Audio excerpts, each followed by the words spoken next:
Are you preparing for a Power BI developer role? Do you want to ace your job interview? Then you are in the right place. Today, we dive into the realm of Power BI, a pivotal tool in today's data-driven business intelligence landscape. It's not just about understanding Power BI, it's about leveraging it to provide actionable insights. And knowing how to articulate this in an interview could be your golden ticket. Stay with us as we walk you through 20 of the most commonly asked questions in a Power BI developer interview. Starting with the basics, we dive into the first 5 questions. Question 1, what's the purpose of Power BI? Simply put, Power BI is a suite of business analytics tools that deliver insights throughout your organization. Question 2, what are the components of Power BI? Power BI consists of Power BI Desktop, Power BI Service, and Power BI Mobile.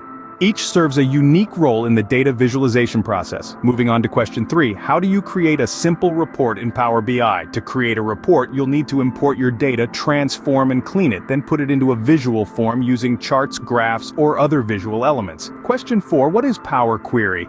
Power Query is a data connection technology that enables you to discover, connect, combine, and refine data across a wide variety of sources. And finally, Question 5, what is DAX? DAX, or Data Analysis Expressions, is a formula language used in Power BI for creating custom calculations on data models. Those were the first 5 questions. Let's move on to the next set.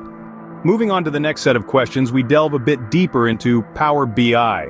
Question 6, can you explain how DAX, or Data Analysis Expressions, is used in Power BI? This is a key question as DAX is the formula language used in Power BI, and understanding it is crucial for creating powerful data models. Question 7, what is Power Query and how is it used in Power BI? Power Query is a data connection technology that enables you to discover, connect, combine, and refine data across a wide variety of sources. Question 8, can you explain data modeling in Power BI? This involves creating a model out of your data sources that simplifies the complex relationships between data and makes it easier to work with. Question 9 and 10 delve into the more technical side of Power BI, asking for a deeper understanding of Power BI's functionalities and features. Well done, you've made it halfway. Let's continue to the next 5 questions.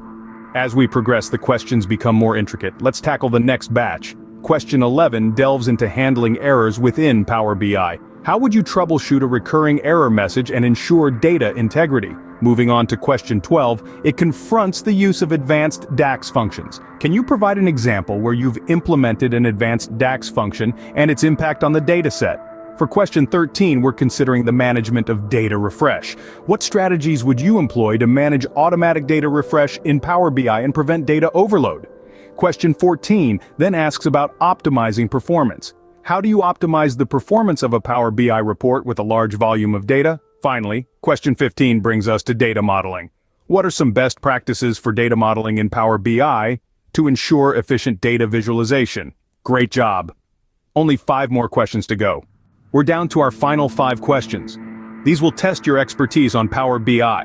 So let's delve into question 16. How would you go about optimizing performance in Power BI? This isn't just about knowing the right buttons to click, but understanding how the various elements of Power BI interact and how to make them work efficiently together.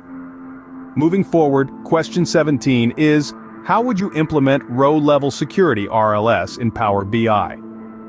An essential aspect for maintaining data privacy, this question tests your knowledge on how to restrict data access at the row level. Next up, question 18 asks, how can Power BI integrate with other Microsoft tools? Power BI doesn't exist in a vacuum. It's part of the larger Microsoft ecosystem. Demonstrating how it can be combined with tools like Excel or Azure will show your holistic understanding of the platform. Our penultimate question, number 19, is how can you use Power BI to create data-driven narratives? This asks not just for technical know-how, but your ability to use Power BI as a storytelling tool. Finally, question 20, what are some best practices for data modeling in Power BI? This brings together everything about understanding data and how best to represent it in the platform. Congratulations on making it through all 20 questions. Remember, understanding these topics will not only help you in your interview, but also in your career as a Power BI developer. Keep learning and success will follow.